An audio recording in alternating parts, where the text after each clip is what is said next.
Hello gardening friends! Good morning po sa inyong lahat. Kahapon maraming salamat sa mga nanood o nagkagusto sa mga litrato ko sa aming pinasyalan ni Lolo. Yung may mga maple trees, yung may natitira pang mga autumn leaves na nagkalat sa daan, at yung historical place na aming pinasyalan, nabiglaan kasi. Pasensya na, wala pa akong ka-review noon. Hindi pa ako familiar sa place. So, ayun, nagtatanong na lang ako kay Lola. Sana po nagustuhan nyo at thank you po sa like, sa comment, at saka sa pag-subscribe nyo po sa aking maliit na channel na nag-umpisa pa lang. Sana po wag kayo magsawa panoodin ng Lola. Today, itong araw na to, ako po ipupunta sa isang parlor ng aking kaibigan. Binigyan ko po natin ginawa ko ng grouping plants kasi nagpa-reserve na ako ng maaga para pakulayan yung aking puting buhok.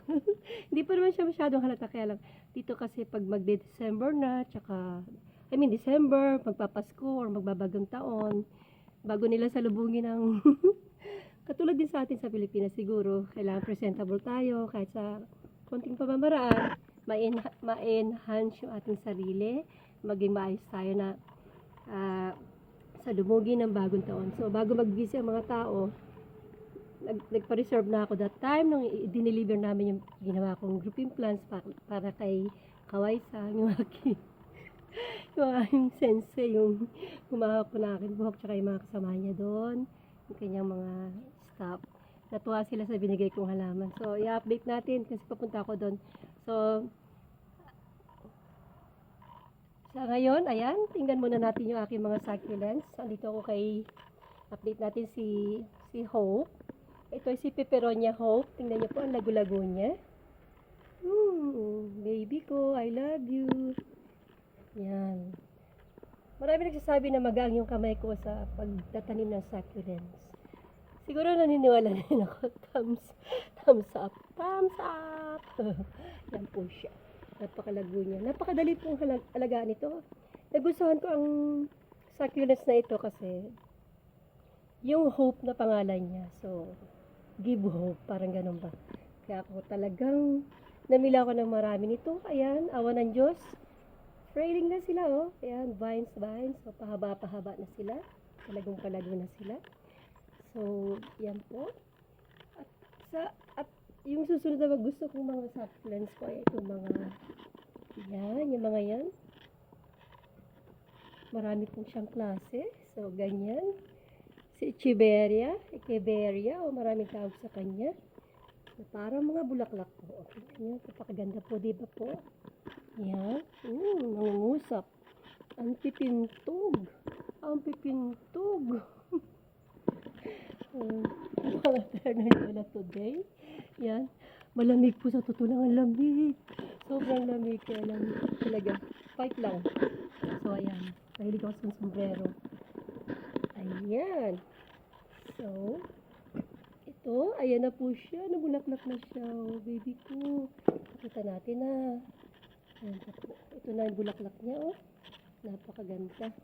Nangangapit bahay na po siya. So, ayan pa sila. Marami pa po akong pananim na violas. Ayan kung saan nakikita nyo. Matapusin natin yan pag hindi na ako busy. Ito pa, oh, tingnan nyo, oh.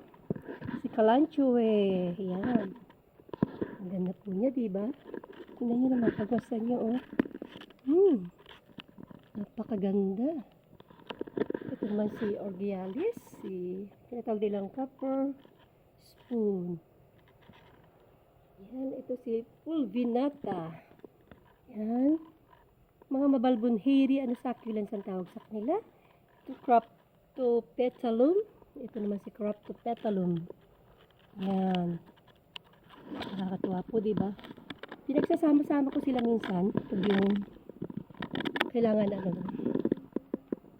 ayan po siya. Ayan, pinaghalo-halo ko sila. Ito naman ay si Aonium Little People's Festival. Ayan po ang tinatawag na Little People Festival. Marami pa pong iba eh. Ito pa. Halika dito, baby. Ayan po. Si Kalanchoe. Ayan, si Si ears. Yan. Yan po. Si panda ears kung tawagin nila. Okay, balik tayo dito. Ayan po. Ayan. Tingnan nyo naman. Oh, ang gaganda nila, diba? Ayan. Oh. This is silver waves. Wow. This is silver waves. Oh. May bago na naman siyang dahon. Parang bulaklak. Silver waves. Ito naman po ako sa aloe. One of this day, ano ko na po siya, yung iriripat ko na natin siya.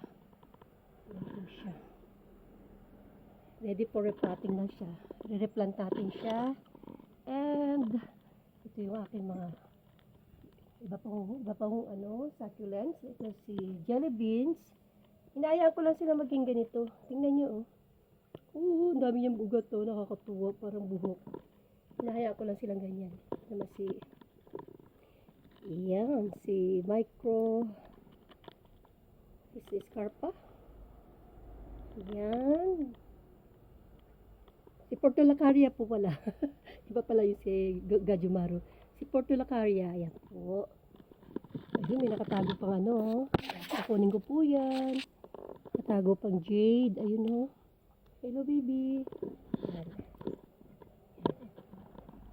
Ibayayas ko pala. Ayan, tumutubo na rin aking sibuyas. Green onion. Ito pa. Si cyclamen. Ayan pa po. Naglalakihan yung mga ating mother millions. Millions of thousand. Ayan.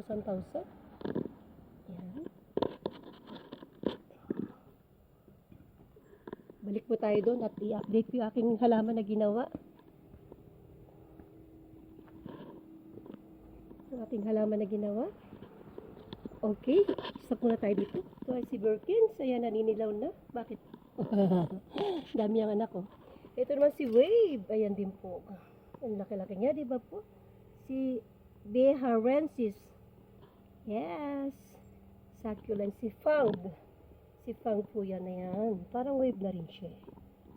Yes, andito po. Oh. Yan. At ito na yung aking mga strawberries. Minsan i-update natin sila isa-isa. So, okay. At meron tayong bagong biyaya. Ayan, malaki na siya. Malaki na siya. Malapit na tayo maglagay ng ipa. At ito pa, ang aking isang reward. Tingnan nyo, may bunga na siya. Ito na po siya. Oh, tingnan nyo. Yummy. Tamis po yan. Ayan. Nakakatuwa. Ito, update din po natin. Ayan na po yung mga ginawa ko nung sinama ko sa vlog. Ito po. Ayan. Kaya ibibigay ko naman sa aking panganay. I-deliver namin. Ayan na po niya, diba? Ayan po. Ayan na siya. Ito may na siya. Nalagyan ko na siya ng stone. Ayan. Nalagyan ko na siya ng mga stone. Ayan. Stone. Ito naman wala pa po. Kasi hindi pa stable yung kanyang lupa. Basa pa siya. Ayan siya. Ayan. Basa po siya. And also, dahil day off na aking bunso, andito po yung car niya. Nakaharang. Update din natin ito po. Yung aking mga ginawang strawberry plant, grouping plants na may kasamang bulaklak sa aking wooden planter. Ayan po siya. Ayan. Oh, meron din akong rubber tree dito na maliit. Hinihintay ko lang siyang lumago. Tere-replant natin siya. And also, sasama ko na rin po ito. Ito yung mga ginawa kong tinanim kong mga Denmark cactus. 1, 2, 3, 4, 5. Si Camela po yan. Si Camela po ang pangalan niya. Camela. Ito po ang pangalan niya. Camela. Okay. So, dito po nagtatapos ang ating updating. Ito naman ating photo sa itinanim. Ayan po siya. Tsaka yung isa na dun po. Ayan po. Ayan po yung isa. So, ayan. Malapit ko na sila lagyan ng mga stone. Medyo natutuyo na kasi po. Okay, until here na lang po. Palis na pang lola. Ay, aking car. Okay, alisin ko rin yung takip. So, until here na lang po. Thank you so much sa aking mga kaibigan, sa inyong pagsuporta po. Thank you for the big chance na binigay niyo po sa akin. Unti-unti kong palawakin aking kaalaman. At good vibes lang po.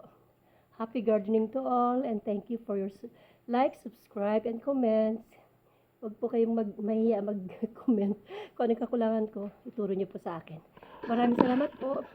Have a good day. Thank you, mga kaibigan ko, ading kabsat, lahat-lahat po. Thank you and God bless to all. Okay, see you to the next vlog or see you later. Alisa pa Lola. Thank you so much.